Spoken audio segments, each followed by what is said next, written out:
So that has to be taken into account. Therefore, it is said alpa ichha. But really they have no ichha at all. So it is in this Ratana Sutta it is said, with all the past karmas fully wiped out, and with no possibility of fresh accumulation of new karma. So therefore, by getting freed from all new karmas, your life also is severed from future rebirth. When there is no karma, there is no rebirth. And their minds are free, totally free, where desire is burnt up. There is no desire whatsoever. So no ichha. So here is a man who desires nothing of the world. He desires no money, nothing of this sensual, you see, that brings about pleasures. Nothing that ordinary people are after all the time. Sensual pleasure, possessions, power, name and fame, this, nothing of that sort. He has nothing of that. But the alpha word has come in, as I explained, because there are natural requirements. So severed from future rebirth, their minds are free from desire. How? Where desire, like burnt up seeds, sprout no more. Now let us say you have a jackfruit. Big fruits, very nice, yellows, very sweet. Now you eat not only the seed, the jackfruit, but also the seed. And the seed is, let us say you boil the seed and keep it. It looks like any other seed, but it will never sprout. It has been boiled. So the mind of the Arahat has boiled, so to say, all desires. So they sprout no more in the form of action or karma. Karmas are produced by desire, by craving, by lobha, by dosa, by moha. So now, where desire like burnt up seeds sprout no more, these wise ones sees like a blown out lamp. Now here is an example of a lamp. That's a marvelous example indeed. A lamp is fuel. It has a flame. The flame gives out light and the darkness is dispelled. So now this lamp has the power to dispel all the darkness and bring illumination and bring safety and security in the lives of the people. Now this is fueled by some oil. Let's say you have got a modernish type of lamp with an inlet, two inlets. Either on the back of the lamp you have got an inlet from where you have got some kind of dark oil, let us say, which feeds the lamp. And in the front you have got a whitish oil, fuel, and that feeds also the lamp. So the lamp can be fed by two different types of fuels, a dark one and a bright one, a white one. The mind, let us take the mind to be a pradipa, something of, it's a lamp. The mind is nothing but a lamp. So mind and body, I mean. Ultimately, you see, what we are as a human being or any being can be reduced to mind and body.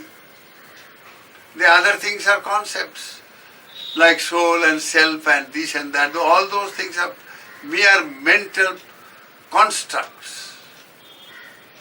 You construe them, you construct an idea and a concept, and your whole life gets thereby conditioned by these concepts. And these concepts may be completely false, or some, though not real, but they are useful. You have to keep them because you have to live a social life. Therefore, a completely impersonal way of living, may not be possible. Only it may be possible for spiritual people like Vipassakas. They don't use any concept of I or me or you or etc. So, now the mind being completely freed from desires and like a burnt up seed is if you take it like a oil. So it is fed either by the black oil of I-ness and my-ness and greed and hatred and delusion. This oil feeds the flame, it creates the flame. The wick, it feeds the wick, and the wick produces combustion, and the light comes as a result of the combustion. And the combustion is from moment to moment, constantly it's bursting. So you get a light due to that combustion. And if it is black, it illuminates, but you see, also it gives the light, you see, in the form of a bad karma, and the bad result, bad rebirth. So the life is, analogous to a lamp. It produces, this is fed by the psychological factors of lobha, dosa, moha, or alobha, dosa, amoha. Is fed by the good karmas are fed by alobha, the opposite of desire, non-desire. You replace desire by aspiration. Now, to be spiritually pure is also a desire, you may say, but no, it's an aspiration. There the desire does not defile the mind. Here you aspire, so you purify the mind. So this pure oil from the front comes in, and you have a good karma, you have an illumination, all right, but it is illumination towards, higher and higher stages of existence. With your good karma, you are born in a human plane with all the good things of life, and you enjoy life, etc. But one day you have to die. When the karma is exhausted, you are finished. Or you may be born in Deva Loka as a Deva, and there the life is far more beautiful and enjoyable and pleasant and blissful indeed, and a very, very long life. You live for kalpas, not years. And so, but there also there is an end, because it is fed by karma, by the lamp of karma. Even that divine life is fed. So that has an end too. So, and that is the suffering in divine life, that it has an end. Whatever has a beginning must have an end. So whether it is a miserable life below or a very blissful life above, life is life. It has a beginning, therefore an end. And its condition in between, all the time you perform some kind of karma. And karma means endlessness of worldly existence. And this endless worldly existence becomes aimless worldly existence. So meaningless, and it becomes, itself, by being meaningless, it's a life which is useless, a life of suffering. So to be free from that kind of suffering born of meaningless existence, existence which has no purpose. You now seek a purposive, you seek something that is purposive. And that is where you have this Nibbana as a goal. And the purpose of it is not only bliss, but peace, freedom from conflict. Freedom from conflict comes from greed. Conflict comes from hatred. Conflict comes from delusion. So when you are free from conflict, free from lobha, dosa, moha, the oil, the fuel of greed, hatred, etc., or desire is no more there. So the Arahat is desire free. Except, of course, the natural thing. So here Buddha said, find out, have you got any monk who has got this nature of, who is a desireless man, desire-free man, but except, of course, alpicha, except the natural call, etc. Have you? And therefore, being desireless, he is utterly fulfilled. And being fulfilled, he is all the time contented. So the Buddha says, here is a man, number one, himself having few wishes, he only talks about the benefits of fewness of wishes to his fellows. Similarly, himself being contented, he only talks about the benefits of contentment. Contentment means nothing. When you are fulfilled, you have nothing. You are contented. You seek nothing, you are satisfied. If you have had a good meal, full tummy, you don't want to have any more meal. You can't. If you eat, you will vomit. So there you are. So these are, every of these attributes of a liberated of a person, of an enlightened person. You see, he becomes an exemplar because he himself,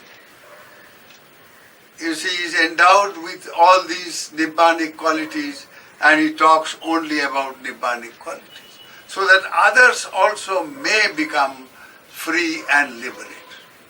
The purpose of an Arahat is not only to enjoy those states, those attributes of Nibbana himself, but he is a very, very energetic man indeed. An Arahat never keeps quiet.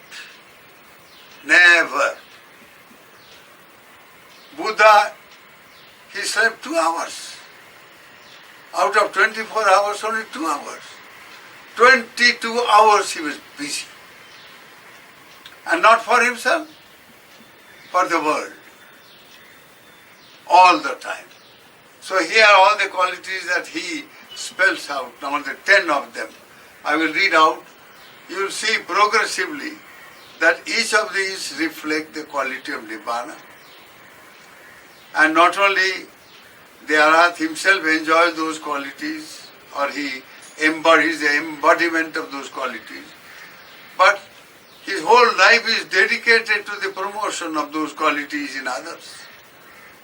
So he is an extremely energetic person who is promoting all the time the Noble Eightfold Path, the middle path of Sila, Samadhi, Panya. Himself being endowed, himself possessed of all this Sila, the virtuous life. He promotes the cause of virtuous life. Now he says, follow the Panchashila, become a virtuous man. Now a person who lives who follows the Panchashila reflects the Nibbanic quality of alpicha.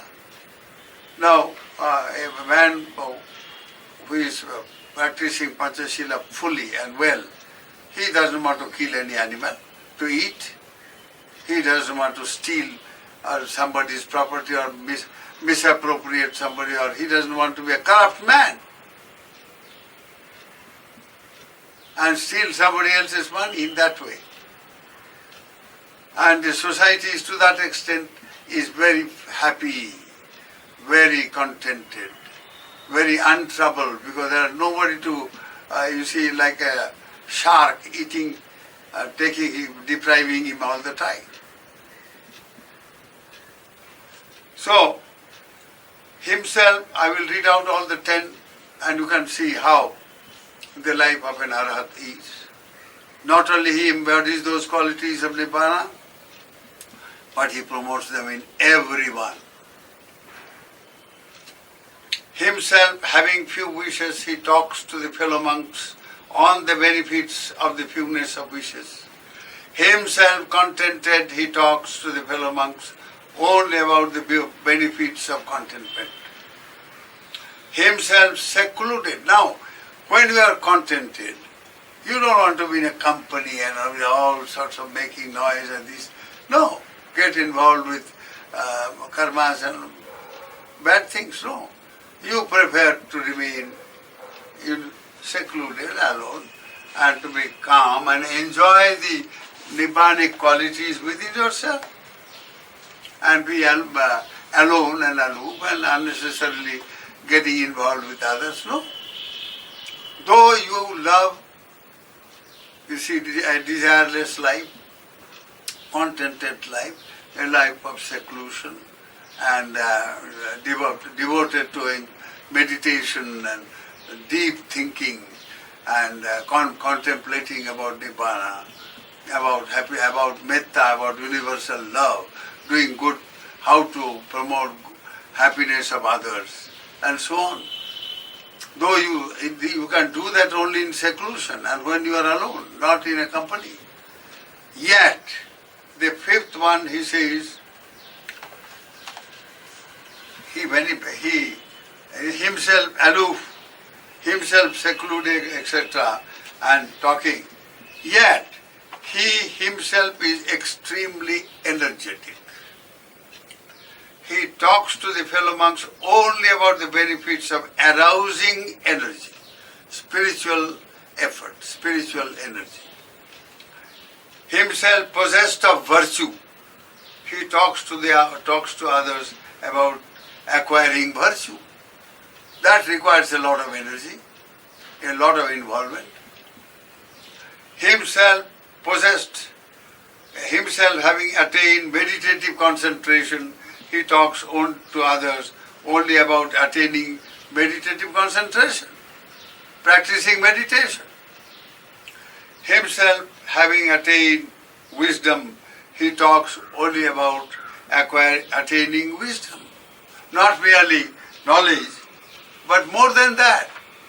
What knowledge knows things, but wisdom not only knows but experiences what he knows. Knowledge knows that it is no good to be angry. Knowledge knows that it is no good to be greedy. But can't get out of anger, can't get out of greed. But a wise man, he knows that it's bad to be angry, and he can also overcome anger. He is free from anger. That is the difference between knowledge and wisdom. So here, himself having attained deliverance through the Lokuttara Marga Phala, you see, the Lokuttara wisdom or intuitive insight into the reality of Nibbana,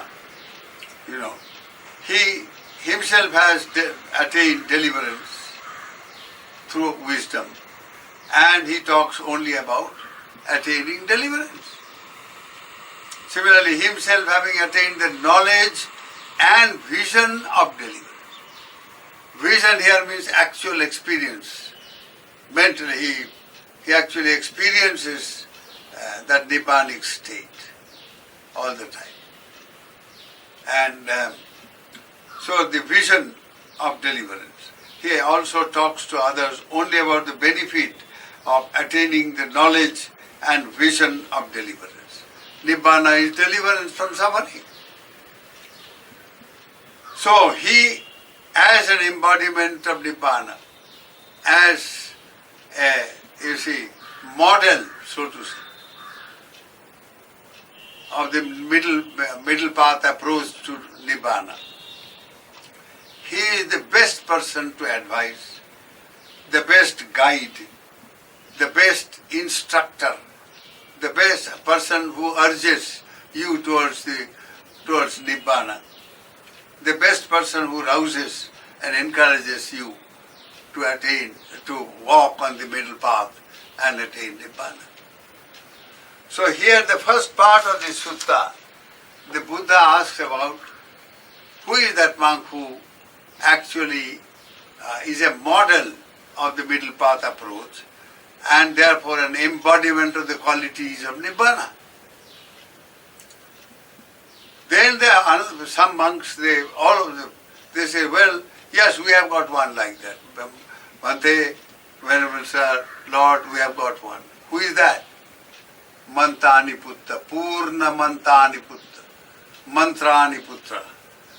He is the one who embodies all this. Oh, sadhu, sadhu, very good. Now, whenever Sariputta heard it, he said, oh, what a wonderful thing. That Bhante must be really wonderful. That these monks, so freely they are telling to Bhagavan himself that he is an embodiment of all these Nibbanic qualities. He must be a very holy person. I must have the good luck to see him, to have his darshan. Now here is a person himself, Sariputra Bhante, the very embodiment of all that. The first disciple, chief disciple of the Buddha. So these good people, you see, it is only the third class fellow who sees the bad things in others. A first class good man never sees the bad things. He sees only the good things in others.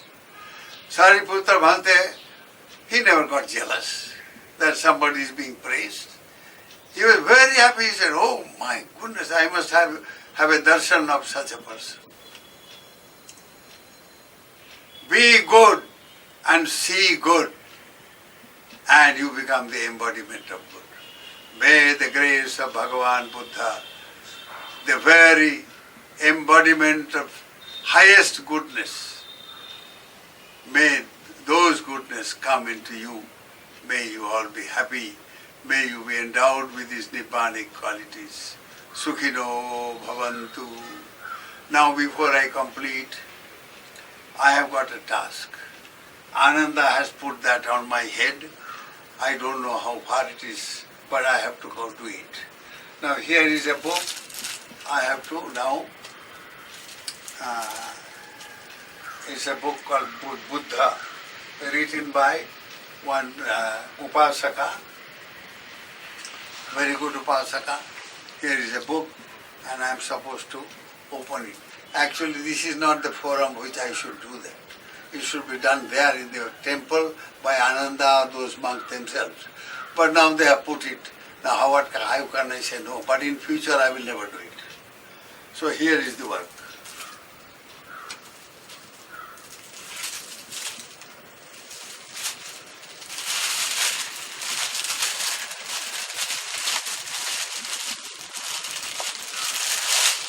There you are. It's all about Jataka, which is a wonderful, wonderful work indeed. It contains the life of the Bodhisattva, as a Bodhisattva when Bhagavan Buddha was perfecting his parami.